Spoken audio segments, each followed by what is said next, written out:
नमस्कार मित्रों, आज हम बात करेंगे कि मघा नक्षत्र के 4 चरणों में चंद्रमा का क्या फल होगा। मित्रों, यदि आपकी जन्म कुंडली में चंद्रमा मघा नक्षत्र में बैठे हैं तो क्या फल होगा, आइए हम जान लेते हैं। मित्रों, यदि जन्म कुंडली में चंद्रमा मघा नक्षत्र के प्रथम चरण में बैठे हों तो ऐसा व्यक्ति थोड़ी नीली आँखों वाला अथवा मंजरी आँखों वाला यानी कि थोड़ी सी भूरी आँखों वाला होगा। ऐसे लोगों की आँखों का कलर थोड़ा सा भूरा या फिर थोड़ा नीले रंग का होता है। ऐसे लोग सामाजिक कार्यों में व्यस्त रहने वाले होते हैं, यानी कि समाज के कार्यों में या फिर सार्वजनिक कार्यों में बिजी रहने वाले होते हैं। ये लोग एक ही समय में विभिन्न इकाइयों का रखरखाव करने वाले होते हैं, यानी कि एक ही समय में बहुत सारे वर्गों का अथवा बहुत सारे कार्यों का रखरखाव करने वाले होते हैं, यानी कि देखभाल करने वाले होते हैं। ये लोग एक ही समय में बहुत सारे कार्य करने की क्षमता से युक्त होते हैं, यानी कि बहुत सारे कार्य करने की क्षमता वाले होते हैं। ये लोग अपने कार्यक्षेत्र में अथवा नौकरी आदि में अपने मातहतों के द्वारा ईश्वर समान पूजक होते हैं, यानी कि अपने अधीन काम करने वालों के द्वारा ये लोग सम्मानित होते हैं, पूजक होते हैं। ये लोग अपने नीचे काम करने वालों से और अपने ऊपर काम करने वालों से, दोनों लोगों से अच्छा संबंध बना करके रखने वाले होते हैं। यानी कि जहाँ पर भी ये लोग नौकरी आदि करते हैं वहाँ पर ये लोग अपने से नीचे काम करने वालों का और अपने से ऊपर काम करने वालों का, दोनों का सम्मान करने वाले होते हैं और दोनों के द्वारा ये खुद भी सम्मानित होते हैं। यानी कि इनके नीचे वाले लोग और इनके ऊपर वाले लोग दोनों ही इनका बहुत सम्मान करते हैं। ये लोग बोलने में निपुण होते हैं, वाक्पटु होते हैं और सोच समझ करके बोलने वाले होते हैं। इनकी बातें दमदार होती हैं, यानी कि इनकी बातों में बहुत वजन होता है। ये लोग अच्छी और दमदार बातें करने वाले होते हैं, इसीलिए इनके उच्चाधिकारी इनका बहुत सम्मान करते हैं। यानी कि ये लोग बुद्धिमान होते हैं और बुद्धिमानी की बात करते हैं। इस कारण से इनके जो वरिष्ठ अधिकारी हैं, यानी कि इनके ऊपर काम करने वाले जो लोग हैं, वो लोग भी इनका सम्मान करते हैं। ये लोग समाज में सम्मानित होते हैं और जहाँ भी रहते हैं वहाँ पर इनके आसपास के लोग इनका सम्मान करते हैं। इन लोगों का जीवन साथी इनसे बहुत प्रेम करने वाला होता है और इनका जीवन साथी ईमानदार वफादार होता है, यानी कि इनके प्रति ईमानदार होता है और इनका जीवन साथी चरित्रवान होता है। लेकिन ऐसे लोगों की पत्नी को गर्भाशय में रोग होता है, यानी कि यदि किसी पुरुष की कुंडली में मघा नक्षत्र के प्रथम चरण में चंद्रमा बैठे हों तो ऐसे पुरुष की जो पत्नी होगी वो चरित्रवान वफादार तो होगी, लेकिन ऐसे व्यक्ति की पत्नी को गर्भाशय से संबंधित कोई ना कोई रोग होगा और गर्भाशय में रोग होने के कारण, गर्भाशय में कोई ना कोई बीमारी होने के कारण संतान उत्पत्ति में भी परेशानी होगी। मित्रों, यदि जन्म कुंडली में चंद्रमा मघा नक्षत्र के दूसरे चरण में बैठे हों तो ऐसा व्यक्ति बुद्धिमान विद्वान होगा। ऐसे लोग विद्वानों के द्वारा सम्मानित भी होते हैं, यानी कि समाज के बुद्धिमान विद्वान लोग इनका बहुत सम्मान करते हैं। ये लोग धार्मिक स्वभाव के होते हैं। ये लोग ईश्वर और अपने पितरों के पूजक होते हैं, यानी कि अपने पितरों का भी पूजन करने वाले लोग होते हैं। और ये लोग अपने पूर्वजों पर, यानी कि अपने दादा परदादा या फिर और भी अपने पुराने पूर्वजों पर बहुत ज़्यादा गर्व करने वाले होते हैं। ये लोग स्वाभिमानी प्रवृत्ति के होते हैं, गर्वीले स्वभाव के होते हैं, यानी कि थोड़े अभिमानी भी होते हैं, यानी कि थोड़ा घमंड करने वाले भी होते हैं। ये लोग संभ्रांतवादी होते हैं। संभ्रांत का मतलब है कि थोड़े अस्पष्टवादी होते हैं, अपनी बातों को स्पष्ट नहीं करते, थोड़ा कन्फ्यूजन में रहते हैं। कोई भी बात है तो उसका सीधे सीधे जवाब नहीं देते हैं।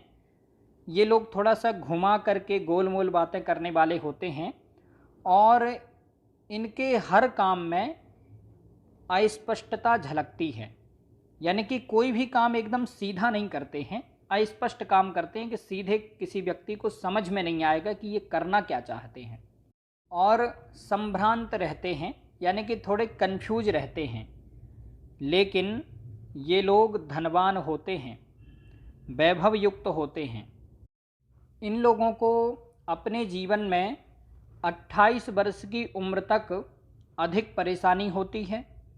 28 वर्ष की उम्र तक इनको थोड़ा संघर्ष ज़्यादा करना पड़ता है और 28 वर्ष की उम्र तक इनको आर्थिक परेशानी भी होती है, यानी कि फाइनेंशियल प्रॉब्लम भी होती है। लेकिन 28 वर्ष के बाद इनको अपने कार्यों में सफलता मिलती है और ये लोग धन भी कमाते हैं, धनवान बनते हैं। इन लोगों का जीवन साथी विश्वसनीय, वफादार, ईमानदार होता है। इन लोगों का जीवन साथी समाज सेवक की तरह काम करने वाला होता है, यानी कि इनकी पत्नी अथवा इनका पति समाज पर परोपकार करने वाला, समाज सेवक की तरह काम करने वाला होता है, यानी कि समाज में लोगों की सहायता करने वाला होता है। ये लोग स्वयं स्त्री वर्ग से थोड़ी घृणा करने वाले होते हैं, यानी कि स्त्री वर्ग से थोड़ी सी दूरी बना करके रखते हैं और स्त्री वर्ग से दुश्मनी जैसी करते हैं, स्त्रियों से दुश्मनी जैसी करते हैं।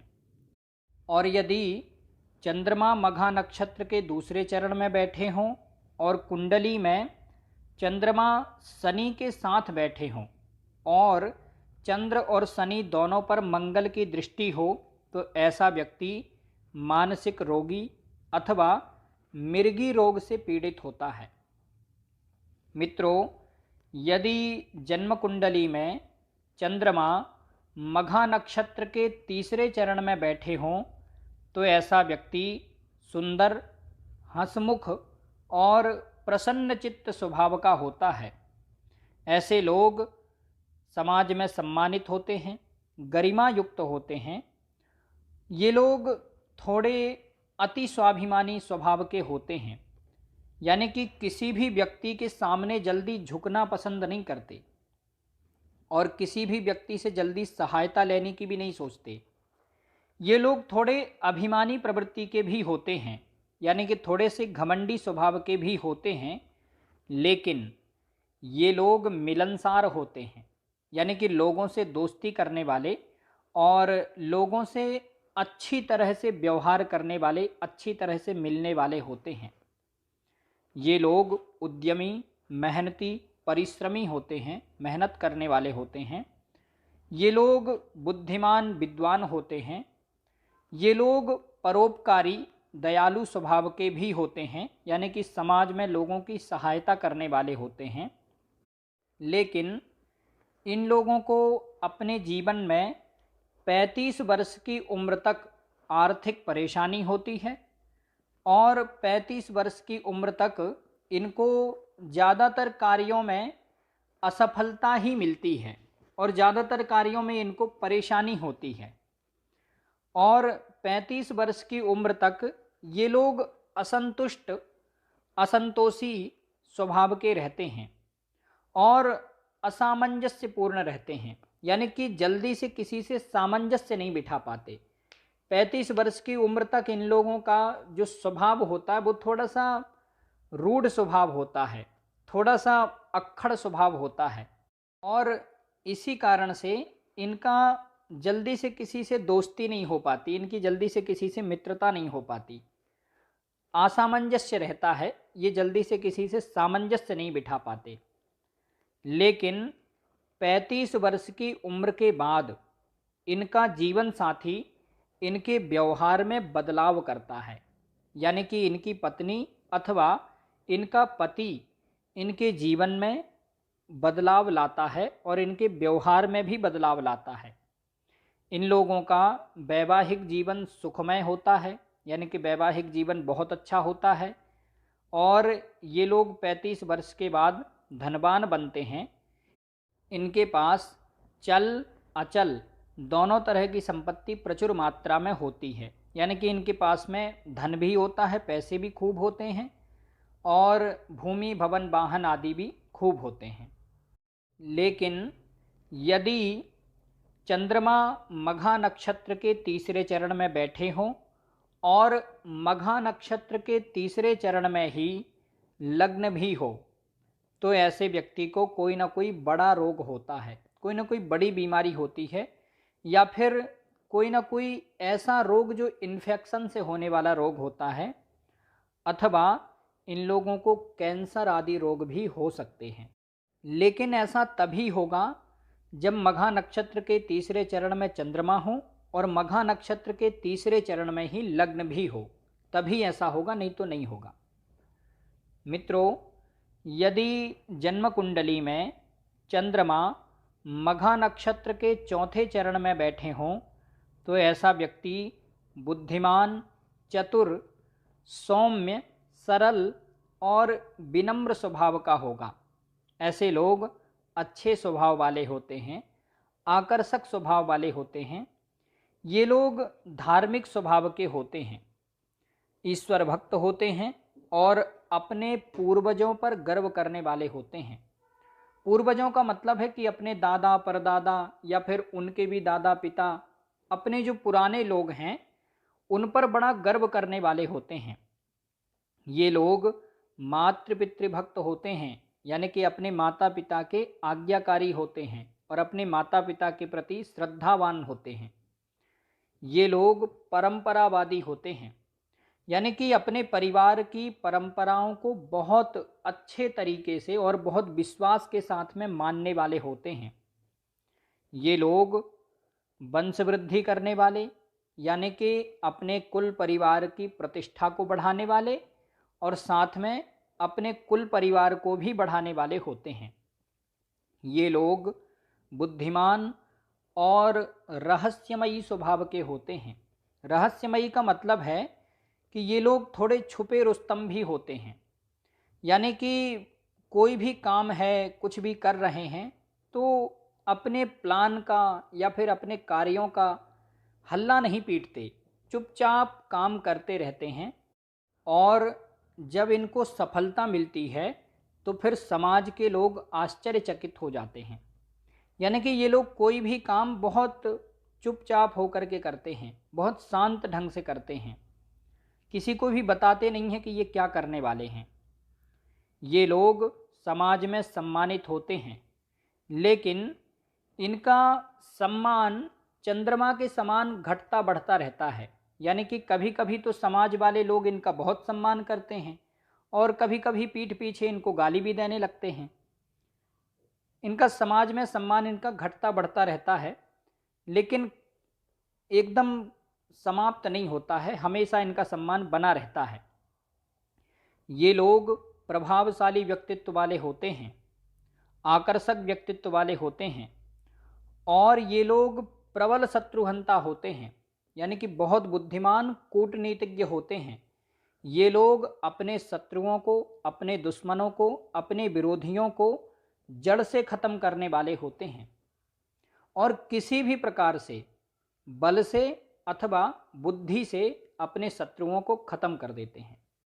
इन लोगों के जीवन में अनिष्ट कई बार होते हैं, यानी कि कई बार इनको रोग वगैरह बहुत ज़्यादा होते हैं अथवा शारीरिक परेशानी कोई ना कोई हमेशा चलती रहती है, अथवा इनके साथ में दुर्घटनाएं बहुत ज़्यादा होती हैं।